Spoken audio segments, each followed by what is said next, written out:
My name's Paul Bestall. This is Mysteries and Monsters on the Paranormal UK Radio Network.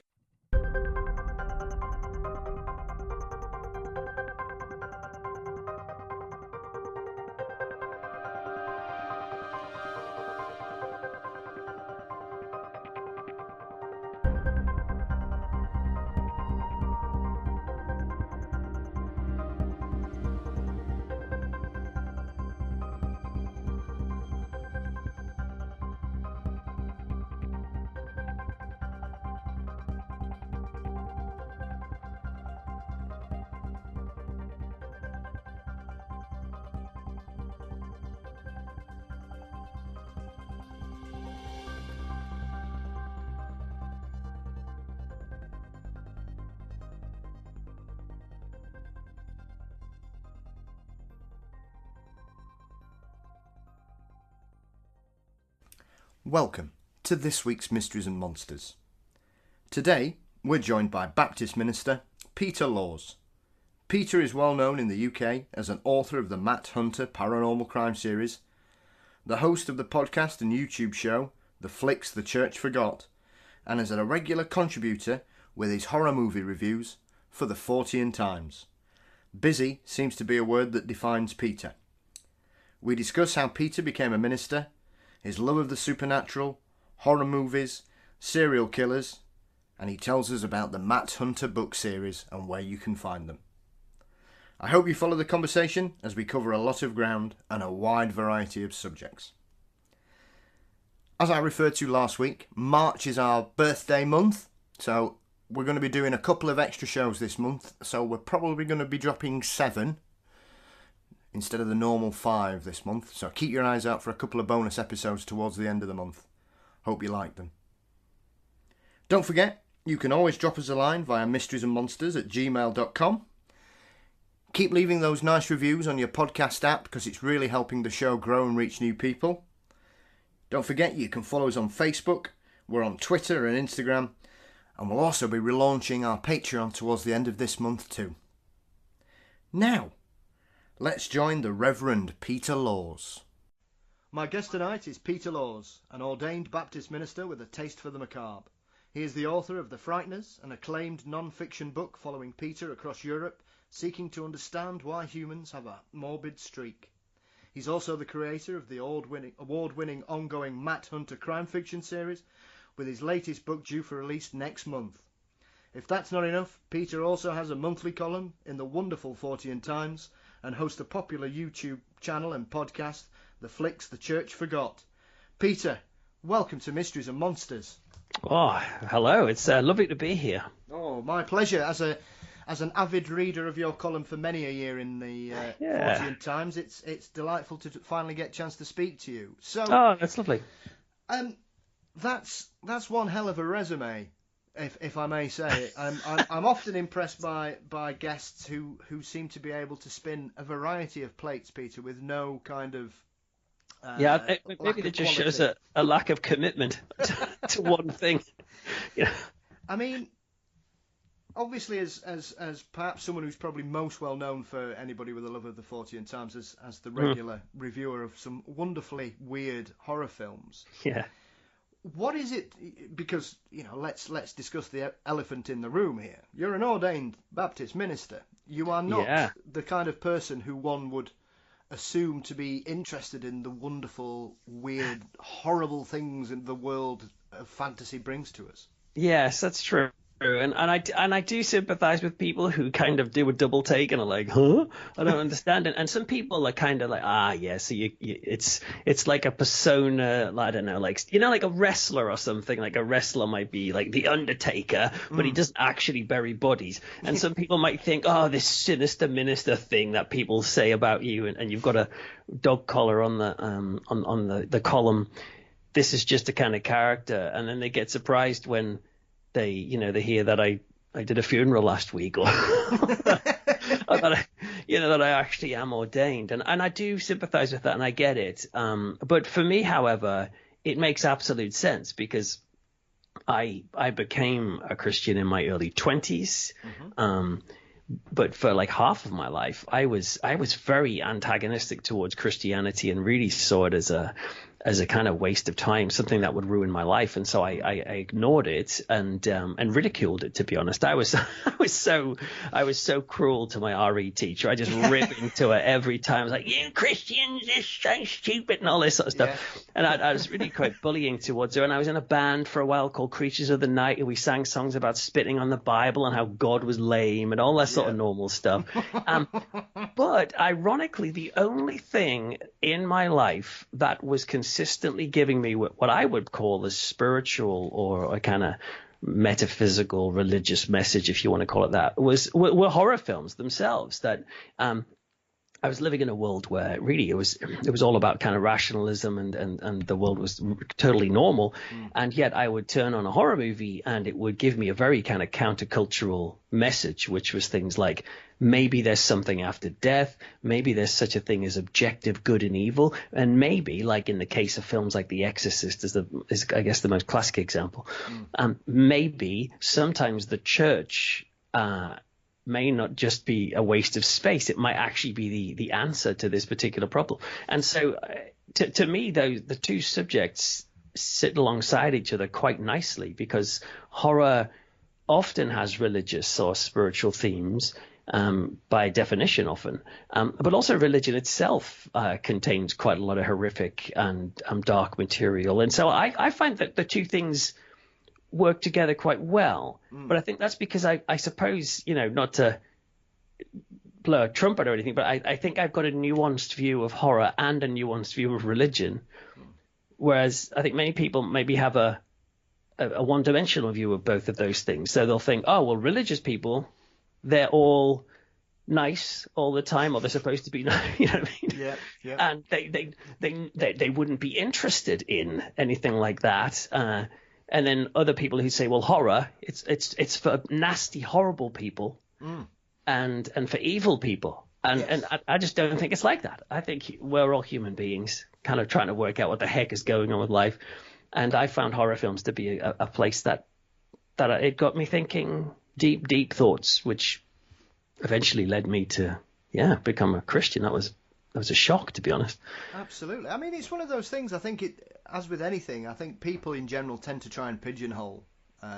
Whenever they meet somebody, Peter, they think, oh, I mean, for me, I think people are often stunned because obviously I love the paranormal and the weird, but I'm also an ardent football fan and I like my NFL. But I also adore Fred Astaire and Ginger Rogers films.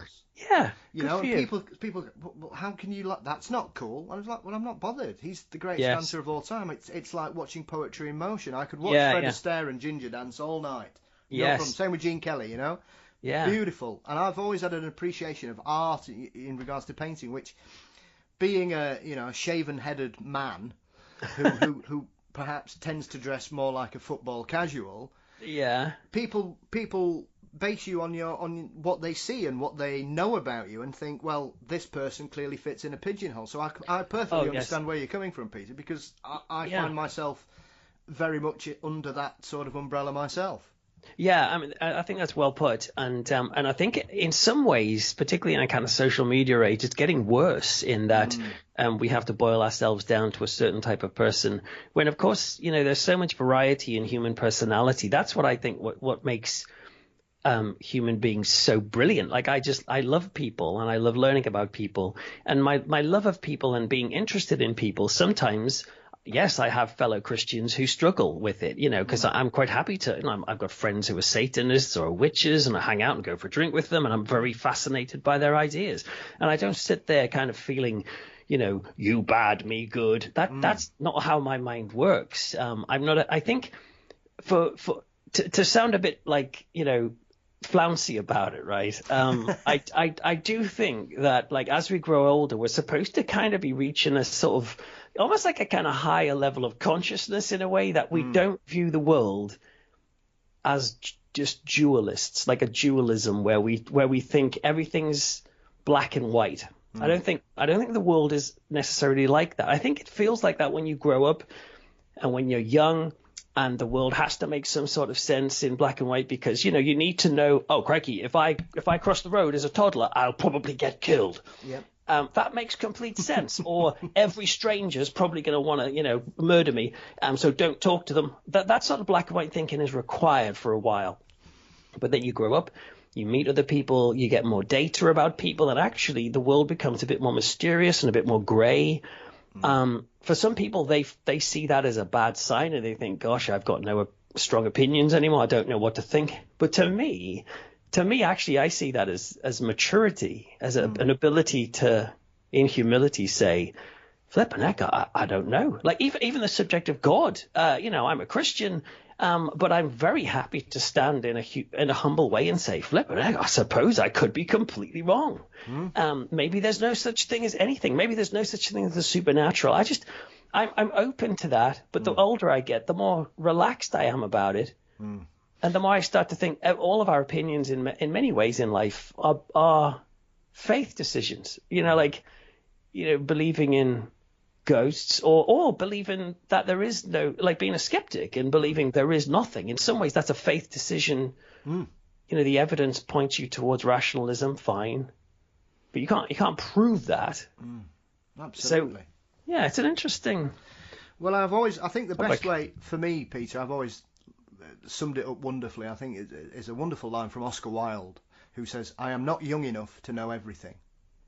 And I think that's one of those things, as you refer to there, that when you're very young, you're very set in your ways. This is how it's been, whether that's to do with school or family life or whatever. You come out as a teenager, as a young person, and you seem to be extremely sure of how everything works. And I think as you grow older, as you refer to there, for me, I think it is attaining not necessarily a level of nirvana, but I think you reach a point in your life where, and I think this is often why some people hit midlife crises, because they suddenly realise that everything they thought they knew up to a certain point just doesn't work anymore, and it's not right, and you've basically boxed yourself into things that have probably constrained the person you are, and you've got to break out to become what you are. Now, I'm not saying that everybody needs to run out and buy a Ferrari at 40, but I think you get to a certain age where you suddenly think, I can't be bothered with this anymore. I'm going to try and open my mind or indulge in things that I actually really like to do. So you get a second wind when you get through a certain period of life, or you just think, oh, I'm fed up of this. I think that's very true. And I suppose like speaking in terms of the paranormal, it can happen where, you can have somebody who grows up absolutely convinced that ghosts exist and UFOs exist or whatever, and then at a certain point in their life they go through some sort of, well, you could call it like a crisis of faith in those sorts of things, and then they decide, oh well, I have to now leave the paranormal camp and become a full-on, deny everything rationalist type, which is a perfectly respectable position to have. But it can also happen the other way, where you've got people who are kind of rationalists all their life, and then something happens in their life which just throws all of that up in the air, and then those things change. But I suppose from my point of view, I think we don't have to designate ourselves being in one camp or the other, because the world is shifting our lives. You never know what's going to happen tomorrow, and so I think I'm just getting quite chilled out at the idea of being in this sort of embrace the mystery, that. But that you know what I mean. That type is actually quite. What I like about it is it makes you a bit more humble, and it makes you willing to go into a conversation with a fellow human being, whatever they believe, and you're not there thinking, aha, now it's my job to make that person know what's right. You're coming from a slightly different perspective. I mean, don't get me wrong. Of course, there's still some things that, black and white thinking makes sense. If someone comes along and says, I'm thinking about killing a teenage boy today. Yes. And I'm like, I'm quite happy to revert to my black and white thinking and say no. Yes. But actually, for most other things, there's something kind of interesting, I think, about maturity, not looking like you're becoming your thinking is becoming more like a circuit board with no gray areas, but actually that it's becoming more like the back of the tapestry, as it were, like quite messy. Yeah, I think it's learning to be comfortable in your own skin. Yeah, which And kind of works for me. finding your own place in the world eventually, and I think it's one of those things. And Yeah. fair play to anybody that does that. It took me a long time to do so, Peter, and clearly it was something that came to you later in life, that as you matured as a person. I think so. Yeah, I think so. And of course, you can find some people. Sometimes this maturity doesn't come until later life for most people, but actually sometimes it never comes. Mm-hmm. And then sometimes for some people it can come really early. I've met like teenagers, for example, who have been given terrible diagnosis from the doctors, for example, and they're struggling with really bad ill health, and you sit with those guys and you think, flipping heck, you have a level of maturity that is way beyond I've got. So it doesn't always work in a normal pattern, but anyway, wow, this is quite a deep and. Who knew we were going to get all Oprah Winfrey straight away? Absolutely. I think it's credit to us both as adults, Peter, that we're able to balance our views of the world and how we've changed as people. I don't think there's anything wrong with that. Yeah. I think I agree. More people should do so, in my opinion. But anyway, let us dive into your wonderful resume.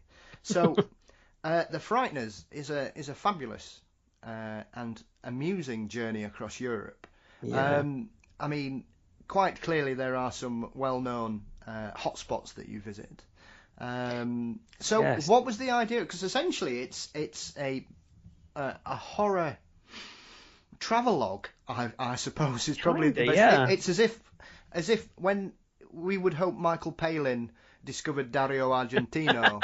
Wow! So it'd be like that, and decided to take us for a trip round Italy, looking at all Dario's wonderful films where he's made. Wow! No, that's a show they should make. To be honest, I wrote The Frighteners because I kept getting asked the question. You asked me at the very beginning. Why on earth would you like horror movies when you're a Christian or a church minister or whatever? But for me, I felt like that was a question that you don't have to be a religious person to be asked that question. Anyone who likes horror or the morbid sometimes has that sort of feeling of, is there something wrong with me? Am I an anomaly in society?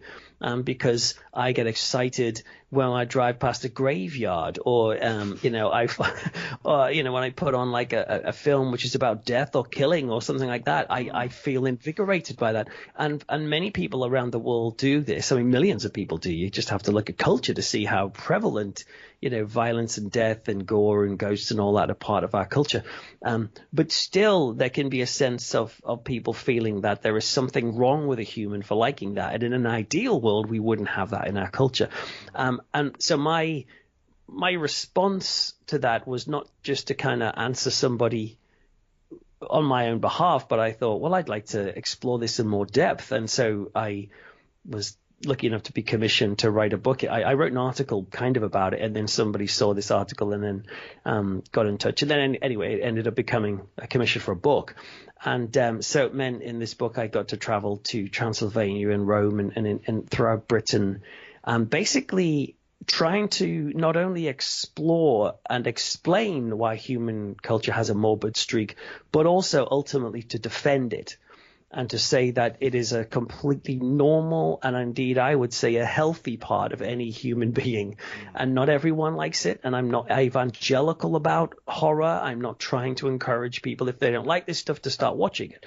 But for the millions of people who do, and maybe for the people listening to this podcast, who find themselves, their hearts beating faster when they think about dark things, I would say to them, this is normal.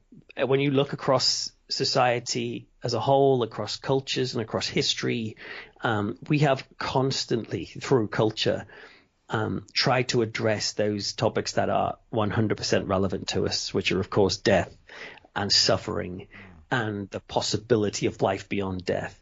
In fact, it would be the book makes the point that it would be absurd for us not to be curious about that and to explore it in our art and culture. But anyway, so that was the idea of the book. But the book was such a great laugh to write because it was kind of like a the way I've described it there almost sounds like a kind of a dry textbook, but it really was. It's not quite like that. It's more like a kind of Louis Theroux romp. Yes. Where I just had an absolute blast. So, I was going hunting werewolves in Hull. I was, meeting women who drink their boyfriend's blood. I was holding locks of serial killers' hair in a shop in York that sells it by the Strand. I met so many people who, were, yes, they pushed the borders, I suppose, of good taste. And yet I still found that these arguments rang true, that ultimately these were normal human beings trying to make sense of the world. And they were drawn, I think, for good reasons to subjects which are relevant. Yeah, absolutely. I mean, I'm one of those people, Peter, wherever I go, if I see a graveyard, I go for a tramp round it. Yeah. Purely because I love to. It's just one of those things that maybe this is due to growing up in a vicarage as a child that was converted. Yes. Here we go. This is opening up a seam. Absolutely. It was. Wow. We had a. So we had a vicar then? No. It was a converted vicarage. It was split. It had been converted into 3 separate houses. Oh, how interesting. So they were all still together on the same plot. It was literally 20 yards away from the church and the graveyard. So for me, it was quite an old spooky house, and obviously we had some extra people living with us, shall we say, in a corporal sense. So we had a very exciting childhood. For a few years, and that certainly kept us going. But I've always found it quite interesting in regards to that aspect, that I love that kind of thing, because not only is it's genuinely interesting and sometimes quite saddening when you go to places. I mean, Eyam in Derbyshire is a prime example of the plague village. Yes, which some people may think is as extremely perverse and macabre, but it's a wonderful step back into history. Yeah. And it's also such an incredibly brave story, what those people essentially quarantined themselves, knowing that there was a good chance that nobody would get out of that situation alive. Yeah. So when you take a little tour of the village, and there's the little plaques on the walls telling you, like, I think there's one particular house where 11 people lived, 9 died. And you just... Oh, my word. Wow. It just blows you away, because each house has got a little plaque on it, and then obviously you go in the graveyard and there's the certain tombs with the plague symbols on it and skull and crossbones, and it's just... Yeah. It's very inspiring as well as quite shocking to see that level of illness and the sacrifices made. And I think for us to be, you could say thrilled by that story, I think we do ourselves a disservice when we kind of we dumb down words, and so like a story like that is interesting. You could almost say exciting, because it's such a high stakes drama, and it's absorbing and it's heartbreaking. It's just got so many elements to it that it's natural for us to be interested in it. But of course, somebody who's, again, I suppose this dualistic thinking would come along and just say, yeah, but people died in that. So if you're interested in that and like talking or thinking about it, that must mean you're glad people died. It's just, oh man, that's not why at all. In fact, it's often the opposite. I mean, people say to me, like you mentioned about the other books I write, which are novels, and a lot of people die in those. And it's like crime fiction, horror style. And people sometimes think, oh, you write that stuff because you obviously you're desensitized about real life murder and death, and you almost get off on it like entertainment. And I'm like, oh man, you're totally wrong. The reason I write about this stuff is because actually I find death terrifying, and I find human suffering depressing. And so what I tend to do is I take the things that frighten me and disturb me, and I want to put them into order. I want to be in charge of them, and there's no better way of doing that than taking the things that scare you and turning them into a story of your own. And people have done this, forever. And even going in to watch a horror film or whatever, that is a way of us, I think, taking the things that are frightening and disturbing and putting them into a format in which we can be brave in the face of them. I think there's something kind of wonderfully human about that. But it's definitely not, I like watching slasher movies because I'd love it if my neighbor got stabbed in the neck. It's like, what? It's like, crack, that's totally an unnuanced view. It's the opposite of that. Absolutely, and I think it is interesting. I mean, like I say, because I've always had a love of horror films. I was brought up on the Universal films, and I always remember as a child, I had a wonderful book by, I think, I've got it somewhere on my bookshelf. Alan Frank did a history of Alan Frank, horror films, and my mum, bless her, would acquiesce to my requests in regards to some of these strange books I wanted. But as far as I was concerned, even as 6 and 7 year old, I could differentiate between reality and horror. And so I just adored these stories and these films. But I remember relatives coming around. My cousin was 5 years older, so she had been about 12. And her mother forbade her from even looking at this book because it would definitely give her nightmares. Definitely. Oh, right. Whereas we worked on the principle, well, she's probably been brought up to be told she'll have nightmares, therefore she probably will. Rather than compartmentalising it and saying, this is entertainment, which it wasn't, and I think obviously this day and age people look back at the horror films of the 30s and are probably astounded at just how shocking they were when they came out, because people had never seen anything like this in their lives at the time. No, you're right. And the thing about children as well is interesting because, we could, if we wanted to, like, sort of keep them sheltered from all of this scary content. And that is one of the approaches that some people take. And, in the book, The Frighteners, I do have a whole chapter on children and their exposure to the macabre and morbid. And but I kind of make the point in that an example would be, and studies have backed this up, is that, let's say if you say to a child, you tell a child a scary story, let's say, and they are frightened by it, they are very likely to ask for that story again, even though they were frightened by it. And a parent, of course, and I understand this, I'm a parent myself of 2 young children. A parent might think, well, hang on, that gave him a nightmare last night, or he cried when I told him that story. Why on earth would I tell him that again? No. And it's like, no, I won't tell you that scary story about the werewolf, attacking people in the woods.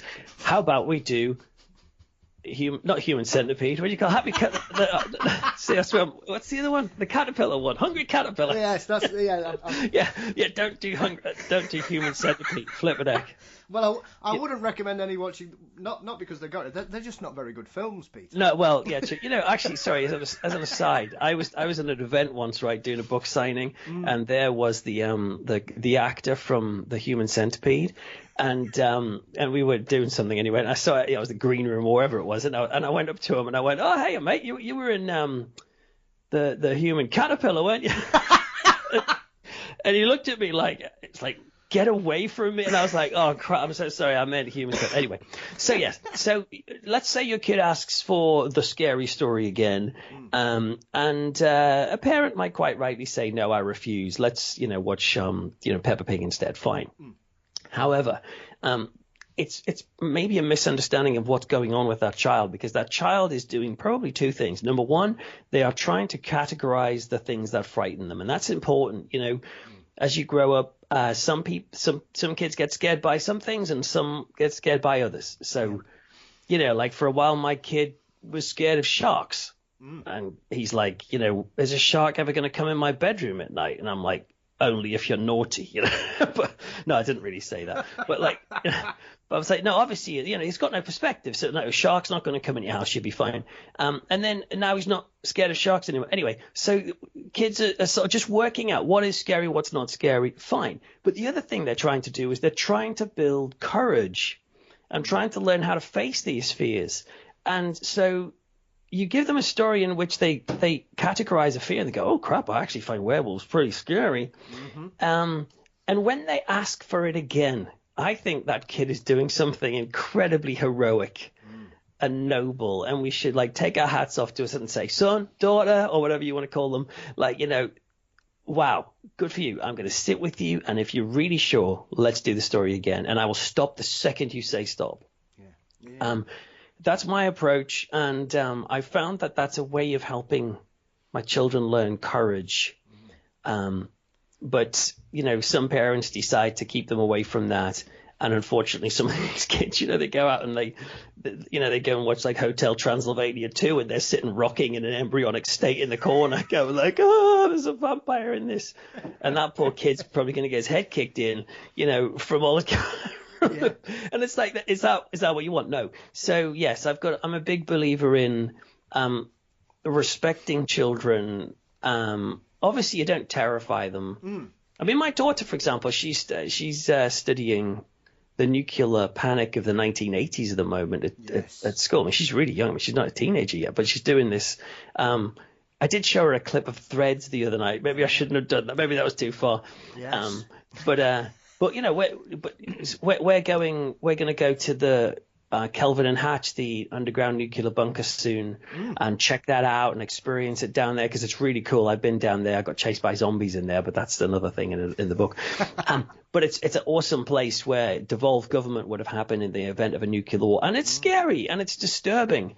But she, because I haven't hidden her from that, finds it interesting and fascinating. Yeah. Whereas I know there's someone else in the class who is absolutely petrified of this topic. So yeah. Anyway, it's a strange thing. I know, as you touch on there, Threads obviously is set in my home city of Sheffield.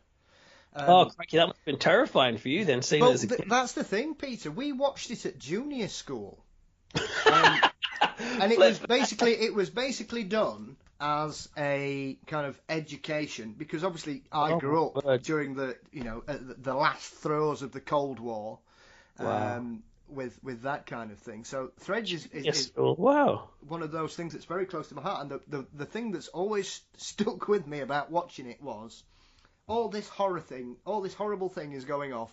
People are going and nobody watching this says anything until they show the bit where the cat's writhing about on the floor, and then all the girls started crying.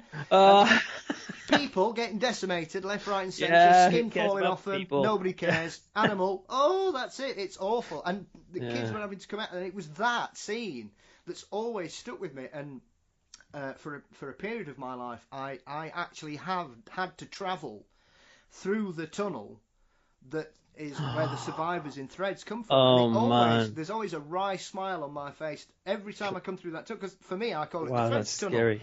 So when you live in Sheffield, if you leave Sheffield and you go to London, or you're going via Chesterfield, you have to go through that tunnel. So that is nuts. I keep forgetting that people lived in the place where it was filmed. To me, it was just like this scary kind of generic English town, English place. But I tell you the thing that I remember from Threads, which still gives me the creeps, is the scene where it's all kicking off and the bomb's gone off and stuff. But you just see a woman standing in the street, and then the camera is pans down to her feet, and then you see that she wets herself.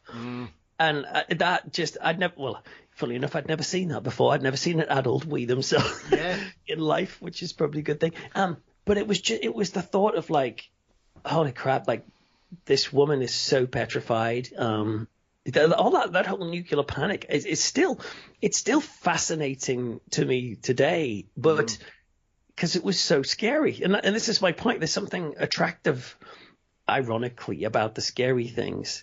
Yeah. The deep things. It was very cultural as well, because obviously during Threads and everything like that, I suppose the prime example is obviously how it cross-pollinated through culture, because obviously the summer of 1984, Frankie Goes to Hollywood were number one for 9 weeks with Two Tries, which is essentially a song about mutually assured destruction, and we're all going to kill ourselves through nuclear bombs. And that was a massive worldwide hit, sold by the bucket load. Yeah. So, and then within 2 years, we'd got Glasnost, and it all seemed to have disappeared. It's an incredible period of time, because I think some people looking back probably don't realise just how prepared we were. Those wonderful public service announcements. Somebody dies, place them outside in a plastic bag, and you're like, what? Hi, take the door off the... Hang on, somebody's just dropped a nuclear bomb here, and I'm putting bodies outside, and I've got to take my door off my hinges. Yeah, I know. Create a bomb shelter. I think you don't get how-to YouTube videos on that, do you? These millennials, they're trying to work out how to kind of do their makeup or something. We were trying to work out how to put Grandad in a bin bag. Absolutely, and the quickest way to get the door off the hinges, other than kicking it, But Yeah. it was just one of those little things, and I think because I was born in the 70s, so early 80s, my junior school, we had a hill at the junior school. It wasn't a really big hill, it wasn't particularly tall, but that was a World War II bomb shelter that had just been filled in. Oh, right. So essentially, it was always there, and it was just called Shelter Hill. That's what we used to call it, because that's where it was. Well, that's not very imaginative. It was 1979, Peter. Give us a chance. So it's a very interesting period of time, and I think Well, like it is. I say, And since my daughter was looking into this, it reminded me of when I did go to Kelvin and Hatch in Essex, which is the secret nuclear bunker that you can visit. And it's famously got the big brown signs pointing towards secret nuclear bunker. So it's not so secret. But when I was there, I'm sure one of the guides, or I read somewhere when I was in there, said that all of this elaborate detail, the protect and survive advice, which was to gather your family in the house and get underneath the doors that are propped up against the wall and stuff and pack yourself in. I always used to think at the time, oh goodness, that's to give us a fighting chance and everything. But I'm sure that I read something at Kelvin and Hatch which said no, the only reason they told you to do that was because they wanted to have the roads clear from corpses so they could get the trucks through when they started to rebuild society one day. And I just remember I've never forgot that detail, thinking flip and heck. Like all of these millions of people potentially thinking they're saving themselves, actually just kind of making room for the few that would start again. There's something so dark, but kind of cool about that. But it is one of those things, and I think it still goes on because some of the Nordic countries have some of these incredible underground cities that they built. I think Helsinki has essentially got another city built underneath it. Because they were always prepared, because obviously they were the closest country at that time to the Soviet Union. Okay. So they were. Wow, they were always. All that stuff.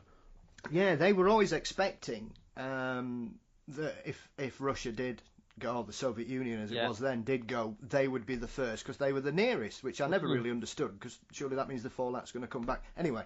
But This it's got like football courts, swimming pools, shopping centres. Oh wow! It's like Brave New World from War of the Worlds or something. Yes, yeah. Well, it's a little bit further than a hole in the ground, isn't it? But because that is once again the delusion of survival in the face of insurmountable odds. Because especially, I suppose you could have the parallels there between the alien apocalypse and the nuclear apocalypse, because essentially you are dealing with a situation that is completely out of your control, and if you get through it, it's probably by sheer luck. Yeah, and maybe that's part of like human survival. Like that's what's so good about human beings, is that they have hope. They're willing to have hope, and if it's possible, I suppose that if everyone in society had were so cynical they could see through this advice and say no, you just want us all dead and out of the way. That would just. I don't know if I don't think we've evolved in that way to be so cynical that life becomes a complete like a trauma of drudgery and suspicion.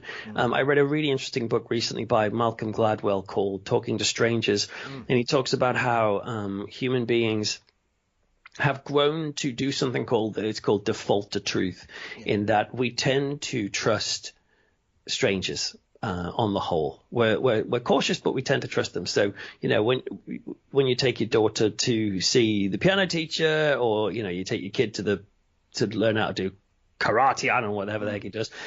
You're not sort of thinking, oh my word, is the teacher going to like murder them? You tend to default to truth. You tend to assume your teachers have got the best interest of your kids at heart. You go to see the doctor, you assume the doctor's telling the truth when he gives you or she gives you the results. And he says actually that's you need that in a society for people to survive, because otherwise nobody would trust one another and life would be miserable and nothing would ever get done.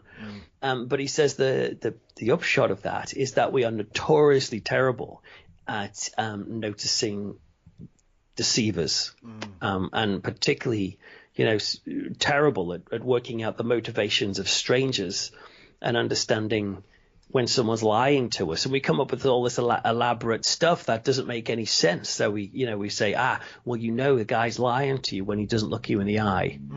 So I can tell he's lying. And it even has in the book, it's really chilling, actually. It talks about how judges will get it. What happened was they tested to see if judges could tell if someone was guilty compared to a computer that didn't see the person's face. And the computer just kind of read the case notes, and then they kind of pitched them against each other to see who would get the cases right. And the computer was way better at spotting the guilty ones and letting the innocent ones go free than the judge, because the judge was getting misguided by what he could see, which is, she didn't look me in the eye, must be lying. Yep. But of course, some people, when they lie, they look you straight in the eye. Yep. Or some people look away because they're just shy, but we interpret that as lying. And so it's a really interesting book, which is saying society needs this default to truth to kind of survive, but it's got this dangerous other side. And it also says, if you're ever in this position where someone who maybe a work colleague or even someone in your family has done something that is abhorrent or criminal or whatever, and you didn't notice, that often our society comes down on those people and says, how could you not know, you idiot, you fool? And this book is trying to say, have more compassion. You would not believe how much our brains are naturally inclined to believe the truth and to push the suspicion aside. So anyway, I've gone off on one on that book, but it was interesting. Right. No, but it's a fair point. I think that, often when you watch a true crime documentary or everything, these little talking head segments always annoy me in true crime, because they'll basically have an extremely well-known case, and they'll have some alleged body language expert. Oh yeah. And they'll go, oh yeah, well you can tell because he's doing that. And you're thinking, we all know what this person's done. This is why we've made a program about it, because it's such a heinous crime. Yeah. That, anybody who knew anything about a particular case. I mean, it's one of those things like, as you touched on at the beginning in regards to serial killers are another thing where there seems to be a massive appetite for this, and it's one of those, have a conversation. Yeah. Who's your favourite serial killer? It's not that kind of, oh, well, I love them. I mean, because, the reason I find it so interesting, and I have done ever since as a child I came across the case of, obviously, Jack the Ripper, but when you look at somebody like Ted Bundy and people go, oh, he was so charismatic and marvelous, that's not what interests me, because Bundy is a prime example of probably what you would class as, a celebrity serial killer or a rock and roll star in that kind of, he became infamous. And that was once again, but he's intelligent, he's articulate, he dresses smart, he's good looking. Well, he was towards the end, and then he seemed to keep falling down steps in police stations. And fair, I don't blame them. But he is an absolutely horrific character with zero redeeming features, and I don't understand why. It's horrendous. When you dive into that case, and there are some things that aspects of that case that some people are not aware of, or the fact he was a necrophile for a start. Well, exactly, yeah, and people seem to think he only killed young women, but at least one of his victims was a child. Yes, one of his last victims. One of his last victims, yeah, and I'm not saying a child is any more worthy than an adult, but it's just it's a strange disconnect when most child killers in society are looked upon as heinous and shocking, and yet Ted Bundy for some reason gets this sort of this different persona. I talk about Ted Bundy in The Frighteners. There's a whole chapter about why people are drawn to serial killers and killer culture, and particularly in that chapter I explore the murderabilia market, which is basically people who will buy like souvenirs or letters or even the dirt that has been dug up from places where crimes have been committed or murders have been committed, and that it's quite a kind of buzzing little market, which on one hand is fascinating, and on the other it's kind of horrifying, particularly when I was interviewing a guy from America, from Houston, Texas, he's the guy who coined the phrase murderabilia, and he spends his life trying to shut down the murderabilia market, and he works with the parents of the murdered children, and they often have Google alerts on on their phone or on their computer, so that they will, whenever something is posted about their child's killer, it will come up, and they say they have to look to see, somebody's selling like a T-shirt that was owned by the guy who killed my daughter, and people are bidding on it, and they want to buy it for like $500 or something. Yeah. But anyway, I mean, it's a funny old thing. But oddly enough, this brings me to the paranormal again, because I actually find just talking about like murder and serial killers and stuff, I mean, I do find it very interesting, but I do ultimately find it quite depressing. Yes. Because it's real human beings that are at the end of that have been murdered. And I think that's why I'm so drawn to stories that also have elements of the supernatural in them, because I find them inherently hopeful. People sometimes look to me and say, you're a Christian, you shouldn't watch horror films with monsters and ghosts and demons and stuff. But they will gladly watch a kind of ITV drama, a crime drama where a woman gets raped and murdered and left in the park, and then for 2 hours they try and work out who killed her. And there's no hint of hope in that. It's just purely crikey, someone was horribly killed, and that's the end. But what I find so refreshing about horror and the paranormal is that it keeps saying, maybe this is not all there is. Maybe that woman who was killed in that show, maybe she carries on somehow, or maybe there's something else going on.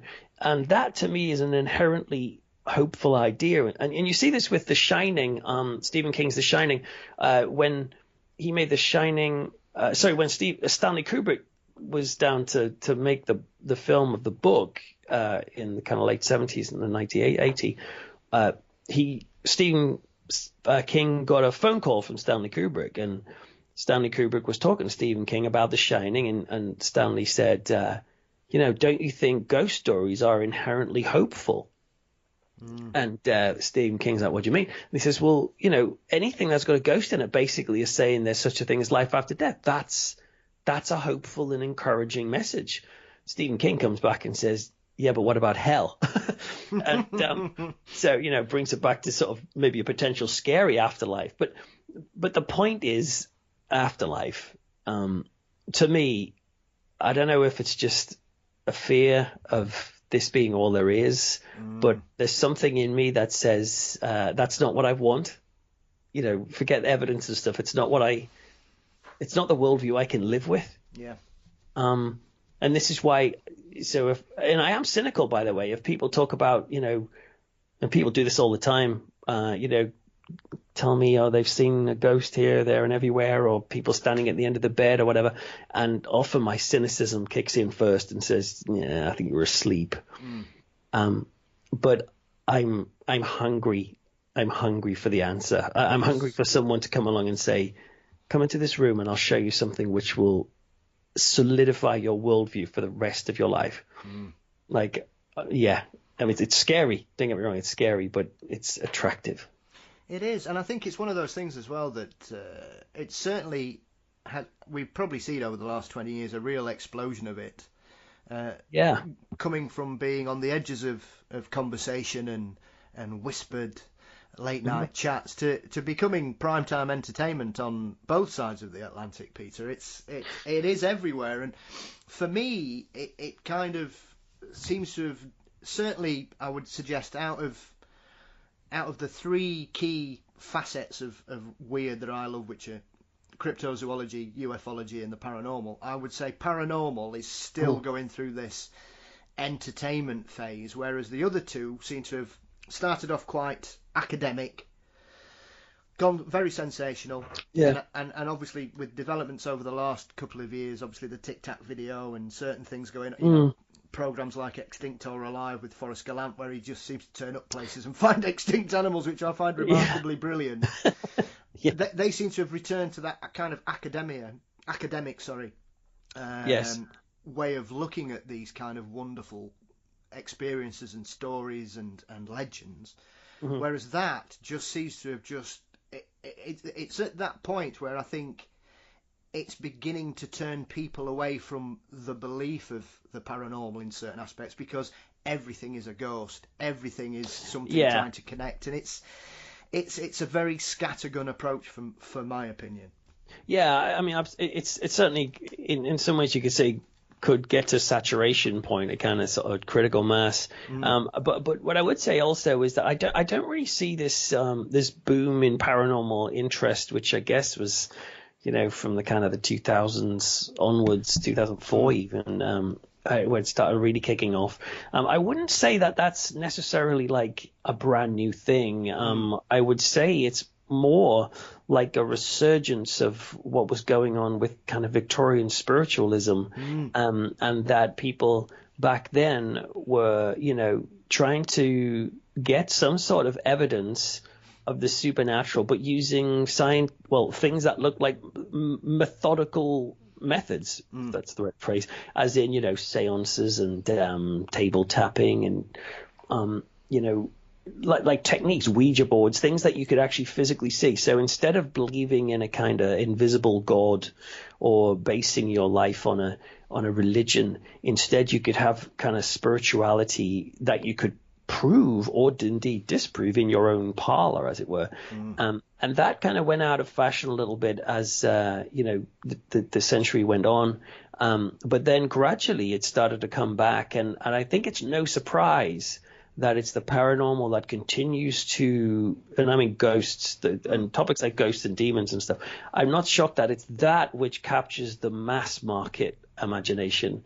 I think ufology, I mean, I love UFO stories and stuff, but that's kind of, I don't meet that many average people, as it were, who talk about UFOs in the same way as, if I went into a room in my town and I said, how many of you guys really into ghosts or really into UFOs? I'd say most are into ghosts. Yeah. In terms of like the paranormal, still interested in UFO. I mean, in the 70s they would have been maybe into UFOs, but and I think that's very telling. And I think it's not a surprise because we're living in an age where, organized religion has kind of, not really seen as being the answer. And I can totally understand why. Hypocrisy in the church and abuse and all this sort of thing. And also, of course, the rise of rationalism and quite right too, asking good scientific questions about life. But what's happened is people have not checked out of spiritual thinking. They've just maybe checked out of trusting the organized church to provide spirituality. And so they start looking elsewhere for it. And in a way, I see paranormalism as being like a religion, and that when you see people going into buildings and they're sort of waving around their EMF meters and stuff, it's kind of like waving around sacred objects, trying to connect with the other side, which in essence is not much different from people who go to church and sit amongst their sacred objects and want to connect with something on the other side. I think it's the same sort of dynamic, and ultimately the quest is to find out if there's something beyond us. And I think that's a noble quest. But I suppose you could put it this way. Ask next time you're hanging out with someone, if you just say to someone, if you could have one Fortean area proved to you tomorrow, what would it be? Would it be UFOs exist? Would it be Bigfoot exists? Let's say let's say Bigfoot, Loch Ness Monster, or ghosts exist. And it depends on your personality which one you want to go for, but it's the ghost one that has ramifications for you personally. If UFOs exist, I mean that's amazing, but unless they're going to come and visit you, you may die out before you ever see them. Yes. If Bigfoot exists, I mean that's so cool, but in some ways it might take the mystery away and make it not as interesting anymore. But anyway. But that would be fascinating. But both of those are just really wonderful and fascinating. But it doesn't affect your personal life in the same way as if ghosts exist.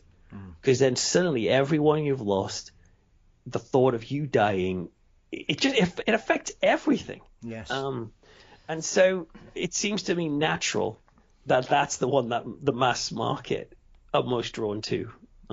Yeah. I think that's a very, very telling point you make there, Peter, because I think essentially it proves to people that it isn't this fleshy mass that we inhabit throughout however long our lifetimes are, is not the be all and end all, and obviously it gives people, as you mentioned earlier, hope that there is a continuation of sentience or intelligence or wherever, that there is something else past the veil of death, regardless of whether you're a religious person or a paranormal person. For both of them, it will be the same confirmation to them based on their belief system. Yeah, kind of. It's kind of the same thing. And I wouldn't want to, by the way, suggest that everyone who's interested in the paranormal is on an epic quest for kind of spiritual comfort. I mean, many people, I've got many atheist friends who just love the paranormal, and people who are complete rationalists who totally don't believe in it but love the paranormal because it's a pretty exciting cheap night out. You know what I mean? Yeah. Going to hang around in an old castle or something. And it is really interesting as well. So it's not all just that, but I do think that does help explain why people are so fascinated. It explains things as well, like demonic possession and how possession cases are on the rise today, and how more and more people are coming to the church to ask for this ancient ritual of possession, of exorcism. And you would think in a modern world we would have ditched that, but no, we, weirdly enough, are returning to that. More and more people are asking for it. I think that's one of the things as well, because ironically, as we're recording this, it was William Blatty's birthday last week, who is obviously most famous. Did you say William Blatty? Yes. It's all down to pronunciation. Yeah. I've heard him called Blatty, Blinty. Yeah, but I've always heard it as Blatty, but I kind of like Blatty. Yeah. Sounds like you sort of, here comes Blatty. Absolutely. Very like a little, like with a kind of tuba background. But anyway, sorry I interrupted you. Like a tuba soundtrack, Blatty again, going on about his demons flipping out. And obviously that's probably the most well-known story, because essentially it is based on a famous case from the late 1940s in Washington DC, I believe. Obviously, of a boy. It's a young boy in the original story, and experience, and obviously was changed for the wonderful performance by Linda Blair in the film, and everything about that film is just striking, and it's quite interesting that of its era there seem to be several films of that nature. The Omen is another one. Where I love The Omen. Yeah, but for me, I think it's the real beginning of a change especially in horror films, where the power of good is out of its depth. Because I don't. God forbid that anybody hasn't seen The Exorcist by this point that's listening to this. So I'll try not to spoil it. But it doesn't end how many films that preceded it would end, where members of the church would turn up and save the day. And The Omen is exactly the same, where a variety of people, Patrick Troughton's character is a prime example of his comeuppance in The Omen. But then I would still, sorry to interrupt you, but I would still say in those films, there is no other answer other than like the sacred people, if you want to call it that, for want of a better term. So, like in The Exorcist, they try Reagan McNeil's mum tries absolutely everything, psychologists and doctors, and it's only the church who is able to really help in that. And that to me was a mind blower. I was like, flipping heck, I just assumed all vicars were paedophiles. I didn't know they could actually be nice and helpful. Wow, that's interesting. But then even with The Omen, The Omen is often described as The Exorcist for Protestants, in the sense that it's like, it's this big sort of devilish, conspiracy theory movie. I absolutely love The Omen. I think it's good, and I think it's pretty scary too.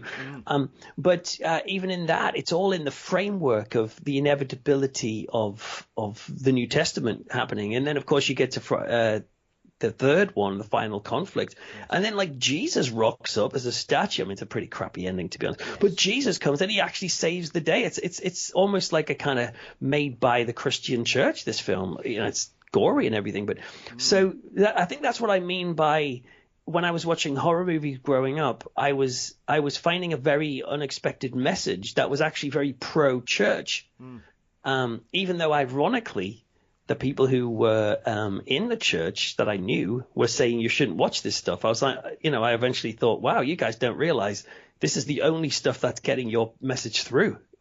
It's watching this sort of thing. But I mean, possession's really interesting, and it's continues today. And the idea that people are sort of getting more and more drawn to it and asking for possession in church, so asking for exorcism, I find really, really fascinating.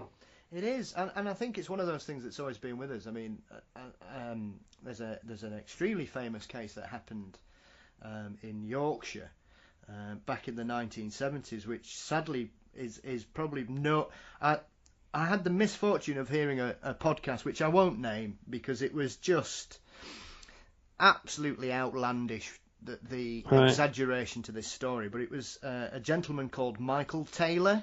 Oh, it's awful, this story. Yeah, I know about this. And who was clearly suffering from severe mental illness, I think, and was persuaded that he needed to be exorcised, and went to a gathering where he was attempted to be cleansed of whatever was troubling him, and it sent him completely the other way. And if anybody wishes to, I'll not repeat it because it is horrendous what happened. Oh, what he did to his wife. Yeah, and his dog. Yes, in I think it was 1974. Yeah. And obviously that story reappeared a few years ago because obviously he had recently been released from. I was going to say he's apparently out and about. Yes, he is still out and about now. Whether he still lives in Ossett in West Yorkshire, I'm not too sure, Peter. But yeah, he obviously that case came out because he ended up getting arrested for an unconnected crime. I heard about that. And received sentencing quite rightly, but. Once again, in the modern pantheon, like I say, when I heard this version of the story on this American podcast, everything was exaggerated to a terrifying degree. Yeah. And basically made out that he'd ran off and escaped and was on the loose, possessed by demons trying to kill people, which I thought was a horrendous... I think the nicest way I could say is poetic license, because it just it took the most shocking aspects of the case and then added this entire non-existent backstory to it, Peter, which was quite offensive. With that case, there's absolutely no need to add anything else, because it is already one of the worst. Like when you look into it, like the stuff that happened, it's just it chills the bones, that one. Yeah, absolutely. I shall put a link in the show notes for anybody that may be interested, but I would recommend not reading about it if you've just eaten. Yeah. Yes. So, I mean, going back to the Frighteners, and you touched on probably the only aspect of horror films that occasionally gives me a twitch of fear, Peter, which is werewolves. Oh. Because did you hear that? Yeah, brilliant. And it's the one part aspect of horror movies that has always kind of made me more frightened than, I'm not terrifying, but certainly scared me more than any other aspect of zombies and monsters and vampires. I get that. I agree with that, actually. So I assume you went to Hull to look for the wonderfully named Old Stinker. Yeah, I did. Yeah. Yeah, me and a local historian called Mike Koval. We went out looking for him, and it was a pretty wild night, actually, because being the high class cryptozoologist that I am, I went and said, well, look, I'm going to nip to Sainsbury's and buy a couple of peppered steaks, and we're going to wrap some string around them, and we're going to start dragging them up and down the waterways of Hull to see if we can kind of entice this beast out. So me and this historian, I mean, we were looking around, for this werewolf, and he's like sending text messages to his wife going like, we're just getting our meat out. All sort of stuff. But no, I mean, it was a fascinating night. And to be honest, it was the reason I was looking into this topic wasn't a proper werewolf hunt, even though it was an interesting case. But it was specifically about why our societies have been so fascinated by monsters in general, about the idea of something inside us turning us into something else, like from demons and werewolves and vampires too. So that was the main reason I did that. But yeah, werewolves, I agree with you. I've always found werewolves to be in some ways the scariest monster, because they're fast and they're unpredictable and they're savage. And they release a kind of, I don't know, a sort of like very primal fear in me, I think. Maybe something from my kind of evolutionary past, which is the big hairy monster in the woods. Although I would say there are some werewolves, and I'd say many werewolves in cinema that I don't find particularly scary. So, for example, like, I don't know if you've seen Stephen King's Silver Bullet. Yeah. Oh my word! I mean, I love that film, but the werewolf in that film is crap, right? He's designed by Carlo Rambaldi, the same guy who made E.T. And like E.T. scarier. Yes. I love the film, but it's not that great. And also, I've never been a big fan of the werewolf in, Don't Kill Me, Everyone, but in An American Werewolf in London. As amazing as that film is, and I love the transformation scene, but the werewolf to me is too kind of simian-like. Especially when he's like crawling around on all fours. I mean, occasionally it's great, and some of the close-ups of the face at the end are good. But for me, if you're asking me, well, you're not, but I'm asking myself, what is the werewolf that I would be most terrified to meet?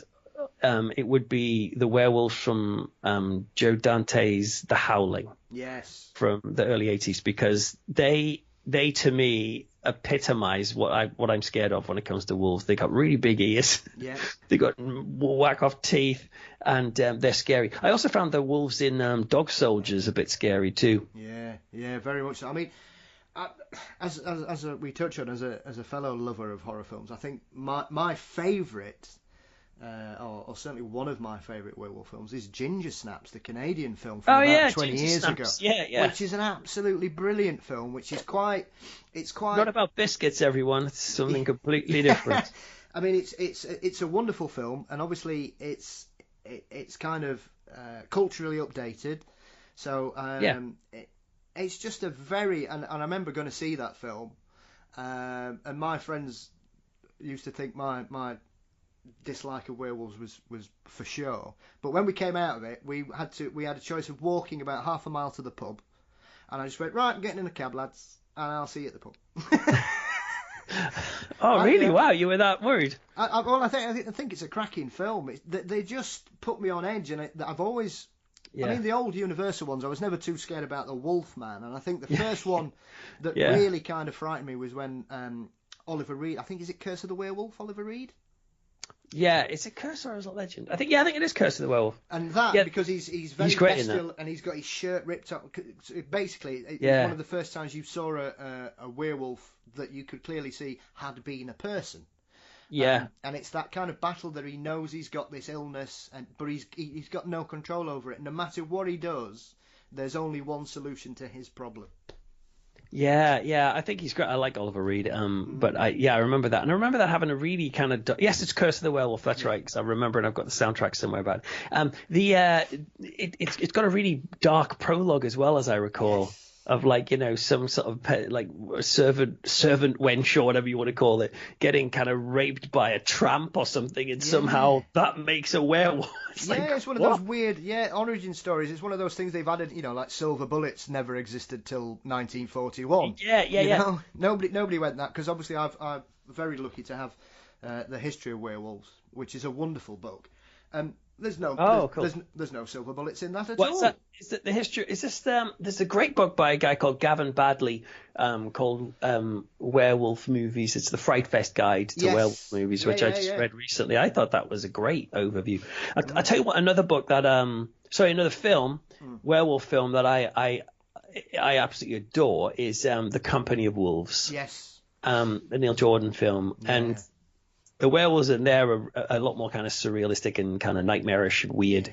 But there's something about our film, man, that just gives me the creeps. Yeah, I think the thing for me is the way that the wolves basically come out the mouth and the skin just comes off them. It's a very unique way of and a very clever way of utilising that transformation.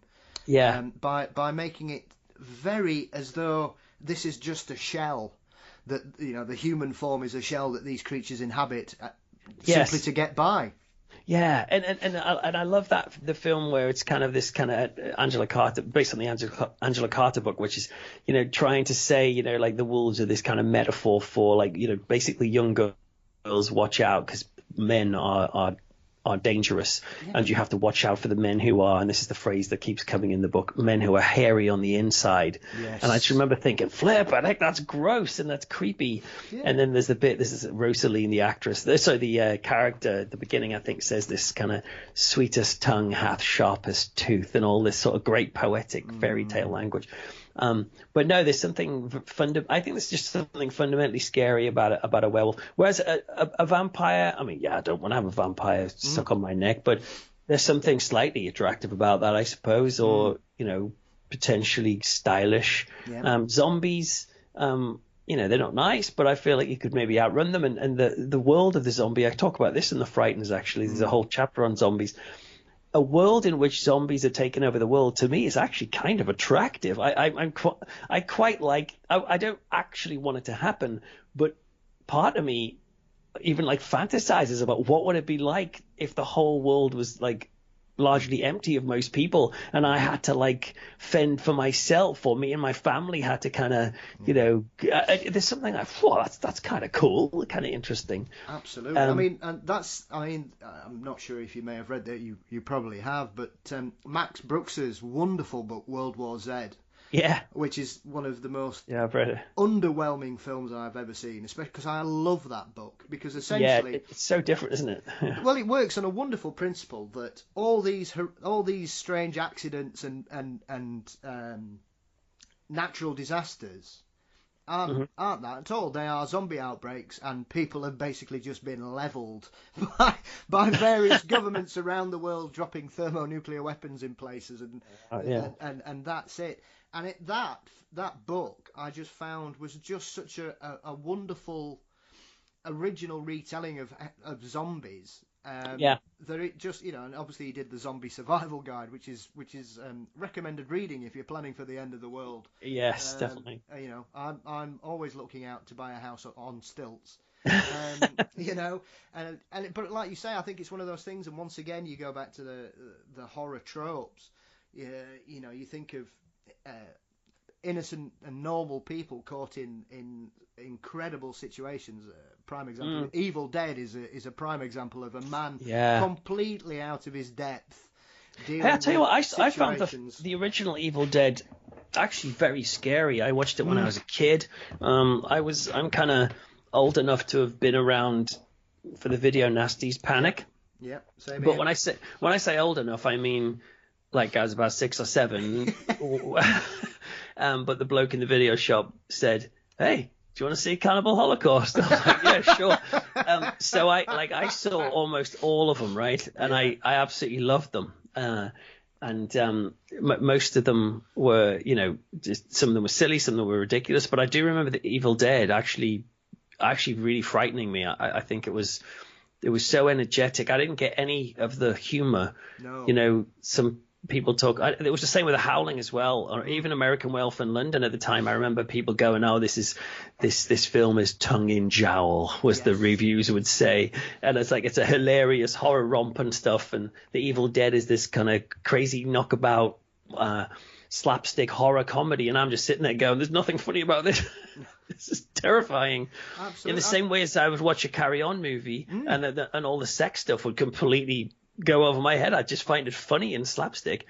With horror, I didn't see the funny stuff. I just saw the scary stuff. In The Evil Dead, man, that scared me. Yeah, I mean, it's strange because looking back, I really liked The Evil Dead, and I thought, it made me jump a lot. But at that period of time, the only film I saw at that age that really scared me was Poltergeist. And I still to this day, because really, when you compare it, it's not that frightening. Really. No, well, there's parts of it are scary, but I mean, and I absolutely love it. It's one of those films that's come with me through my life. The same as Evil Dead is a prime example of that. But whereas Evil Dead, I think because it was so fantastical, my brain went, yeah, that's not going to happen. Whereas Poltergeist, my brain went, well, you used to live in a haunted house. This could have happened to you. You could have been pulled into a magic cupboard. This is if you're lucky. This is interesting. You've hit an interesting pondering moment for me here, because I actually didn't. I really enjoyed Poltergeist, but I didn't find it scary. or as scary as other people seem to. And I'm just sitting here trying to work out what it was. And I think the reason was because I think you're dead right. Evil Dead is way over the top. But what Evil Dead is, it's kind of it's down and dirty. And when I was watching it, I wasn't in my mind imagining that there was a film crew making it. Yes. Whereas when I was watching Poltergeist, I remember thinking, like, "Whoa, this is a Steven Spielberg movie," even though it was a Tobe Hooper movie, like he directed it. But Steven Spielberg's influence on it as producer was very clear. And so I remember thinking, "Oh, this kind of feels like E.T. with scary bits in," and it was brilliant and lovely. But I didn't get as scared by it. Where it was, there's something about like something that feels a bit more real.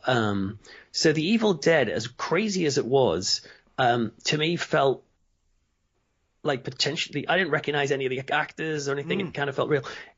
And the same goes for, and this is going to probably get people slating me, but I think the Amityville Horror, the original Amityville Horror, that really scared me. Oh no, I agree with you entirely. The bit with the pig's eyes through the window still gives me chills. You know? Yeah, there are quite a few, I think, moments in the original Amityville Horror which stand up as really solid scares. Yeah. But again, the reason why that scared me is because there was a sense of reality about it, because it had this true crime story which absolutely happened, and then it had this claim that it was really a real haunting. And so just as you're talking there, I'm thinking, maybe it's the stuff that has an element of truth about it that scares me. Yeah. And then the stuff that I feel has been manufactured in Hollywood is really fun and enjoyable, but it doesn't push the same button for me. But anyway. Yeah, absolutely. I mean, it'd be interesting to because another, as we return again, films featuring a werewolf is a lovely film that is very dear to my heart. It doesn't scare me, I just like it. Because I always wanted to be in a gang like this when I was that age, which is the Monster Squad. Oh, the Monsters! Yeah, Wolfman's got nards. Yeah, that's great. Though. So yeah, that's film. I mean, it's interesting how you make that kind of change as a child, and what actually gets your juices flowing, I suggest. Yeah, and I really enjoyed that film. But I think one of the reasons I enjoyed that is because it made me feel seen as a kid, as a monster kid, and somebody who loved horror films. And then I was going, wow, there are people on the screen there who love monsters too. And I found that quite a kind of cathartic experience seeing a film like that. Seeing, and the same with Gremlins as well, or seeing where horror was seeping into like children's entertainment. Yes. Whereas I was going for my horror fix in, places where in some ways I shouldn't have been. I probably shouldn't have been watching, Evil Speak as a kid. I loved Evil Speak, but watching that, Clint Howard, chopping people's heads off and pigs, tearing up women in showers, as a 7-year-old. So that's probably, flip neck. Even when I say it out loud, I'm like, crap, I need to get counselling. But I'm okay, honest. Yeah. Same here, my friend. We used to have a rule in my house, how it worked, because our video shop was probably a little bit stricter than yours. So my parents, they would say, right, which film do you want? And I'd point it out. And how it worked was they would go and get it. And then on the Saturday night, they would watch it. And if it was acceptable, when I got up in the morning, it'd be on the mantelpiece. And the only film as a young adult, I'm talking about 12 probably about this time. The only film that they would not let me watch was Halloween. Oh, really? And I think that's because it was probably the one that was. It might sound a bit daft because we all know Michael Myers has powers beyond comprehension. However, I think there is a basis in reality of that film. Serial killers, horrific murders, young women being targeted, and I think that the subject matter actually made them think, well, this is a bit more. So I grew up with this because I never saw Halloween till I was about 18, and the first time I saw it, I thought it was rubbish. I thought. Oh, really? Wow. Because I think I'd built it up, Peter, into this kind of terrifying film that my parents thought was too scary to watch, without actually understanding the nuances of probably why they didn't do it. So it took me till I got to about 25, and I saw it again, and I watched it, and I absolutely fell in love with it, and it's one of my favourites now. It's a great film. It's a wonderful film, and I adore Carpenter at that period, because for me, he can't do any wrong that period. Yeah. I mean, my wife's not a big fan of horror movies, but I sat her down and watched Halloween, and she totally got it. She really got to grips with that. So yeah. No, I think this is what's interesting as well as with horror films is the time in which so many of us consumed them, which was in our early years. And I do think there's something quite significant about that. That there's something about this nostalgia of returning to the things that kind of made us feel so alive as kids. That for some people, I think that's why they love Star Wars so much, or they they return to Transformers or Teenage Mutant Ninja Turtles or whatever it was, Power Rangers. But when they were growing up, I do think there's something kind of superheroes. The criticism, I suppose, would be, you people, you can't sort of cope with life because you're escaping from life and going back into your childhood. But then the positive side would be saying, no, you're using the sort of the magic of your youth as a resource to cope with the present. And that, to me, there's nothing wrong with that, and it makes sense. And I must say that, like sometimes life is stressful, to be honest, right? I'm sure you experience that, and sometimes my life is stressful. And what I find is the things that will chill me out are like I've got a playlist in my iTunes playlist, and it's called Formative. And it's just all the music that I loved as a kid, and it's basically the soundtracks from Knight Rider, A-Team, Buck Rogers, like Battlestar Galactica, and it's all this stuff. And I find listening to this sort of stuff it just chills me out because it brings me back to a time before I had responsibilities, basically, and I think, and I know I've got friends who, people who are like bipolar, for example, and the way she copes with that is to watch Harry Potter over and over because that's what helped her in her youth. Like, for people to say that there's something wrong with you, that you're retreating, is just so cruel and unfair. We need our resources to cope with life, and escapism is one of them. I'm all for escapism. Absolutely. I mean, I'm a massive Marvel fan, but I have been since a child because that was another one of my loves as a child. And where we lived, there was a market stall that had loads and loads of cheap comics from America. So when I was 4 or 5, I was devouring Spider-Man and the Avengers and the Hulk and Thor and things. And I just fell in love with them. And to be fair, when Stan Lee passed away last year, I was absolutely devastated because I put my love of reading and my enjoyment of fantasy and knowledge and wanting to learn entirely down to Stan Lee and Marvel as a child growing up, because I used to, you read about Black Panther, he lives in Africa, so I'm learning about places in Africa, and then there's, you go to the States, and then Thor's the god of thunder, so we're learning about the Norse legends, and then Hercules turns up. And so, as an adult, when Marvel came back and started making films, for me, I was just like, people go, you're a 47-year-old man, why are you obsessed with Captain America? If you're going to have a hero in your life, I'm sorry. Cap's a wonderful person, because I think a lot of people, if they don't know enough about comics or the films, they assume Cap's this kind of propaganda tool. Whereas if you understand anything about him, he's anything but a propaganda tool. He's a very complex character, and it's been wonderful for me, and I'm the same. So, like, if I'm ever feeling a bit down in the dumps these days, I'll always stick the Avengers on any of them, because it's just the kind of thing that lifts my spirits and makes me think, nothing wrong with that. If they can fight a giant purple-headed alien, I can deal with a bad day at work, Exactly. Something wonderful about that.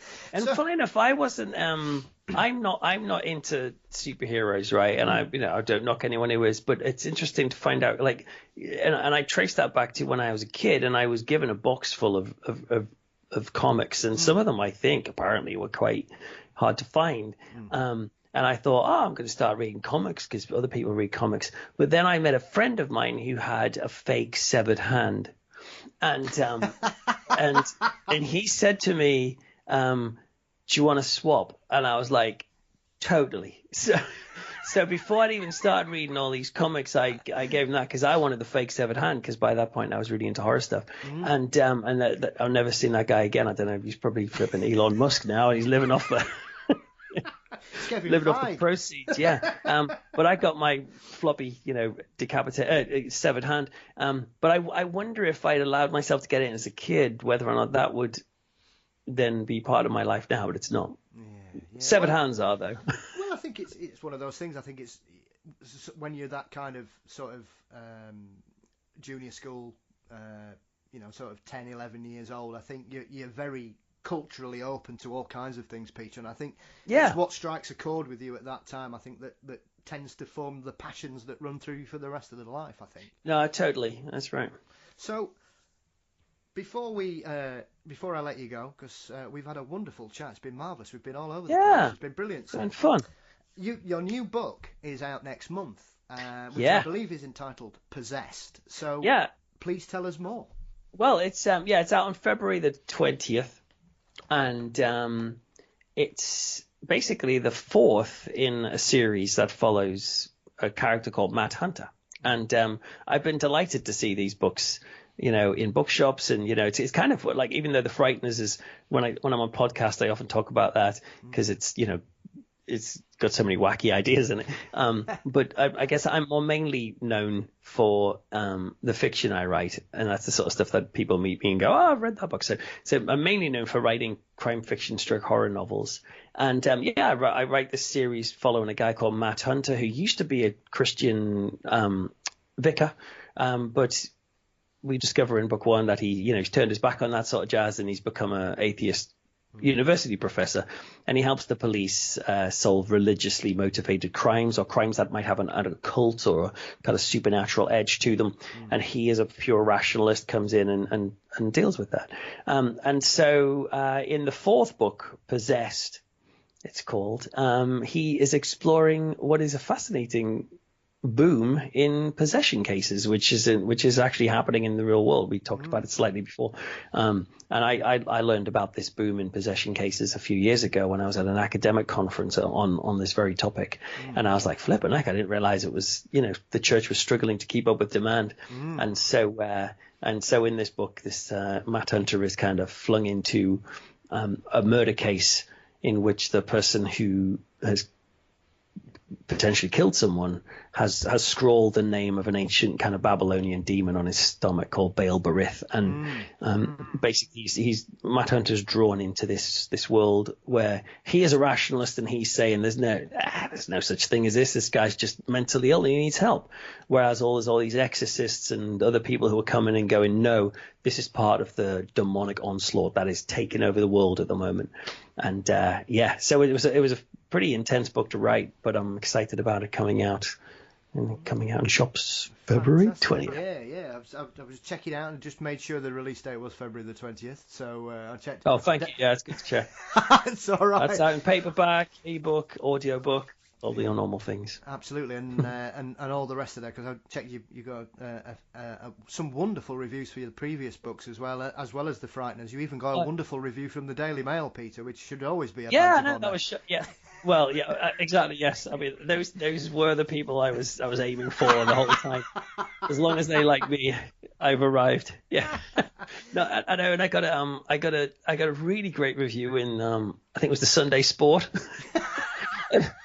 And it's so annoying because sometimes I'll even today actually the publisher got in touch and was saying, we were thinking about putting this quotation, but then because it says Sunday Sport underneath, some people might be might not take that seriously. Well, looking at some of the reviews they've used to advertise cats, Peter, I don't think you have anything to worry, because I'd never heard of any of those websites they've used. Yeah, I've forgotten. You did say werewolves were the scariest things, but no, actually cats. Yeah. In that particular format in that film, those are the scariest animals on earth. Yeah, there's a lot of questions there, and I think that says more about the people designing the special effects than anything. But we'll leave those people where they deserve, Peter. Yeah. So listen. Once again, thank you so much. It's been a wonderful conversation. I could carry on talking to you all evening, but I'm sure we've got things to do, sir. So, listen, where can people keep up to date with your work and find out more about you and what you've done? Yeah, well, I mean, I'm fairly active on social media, so you can follow me on Twitter at Rev Peter Laws, or on Instagram, Rev Peter Laws. You can find me on Facebook at Peter Laws. My website is peterlaws.co.uk, and you can find out lots about me there. But also you can go on YouTube. If you look for Peter Laws or The Flicks That Church Forgot, you'll find my YouTube channel. I also used to host a podcast myself called The Flicks That Church Forgot, which is I don't do as often anymore. I'd love to, but the writing stuff takes up a lot of time. But you can find, if you just type Peter Laws horror or something, you probably find me. And if you don't find me there, you never know. You might go to a funeral next week, and I might be leading the funeral. Stranger things have happened, as we both know. Yeah, I did a funeral a couple of weeks ago for this lovely old man, and I had to somehow sieg from saying the Lord's Prayer into playing "I Should Be So Lucky" by Kylie Minogue, because he loved that song and wanted it played. So I was like, absolutely, let's play it. So, well, why not? Fair enough. And each to their own, and long may it continue, I think. Well, Peter, listen, thank you so much for your time today. It's been an absolute pleasure, and I hope you've enjoyed yourself as well. I have. Thank you, and we shall wish you the best of luck with the book, and hopefully we will speak to you again sometime. Take care. Okay, God bless. Bye-bye.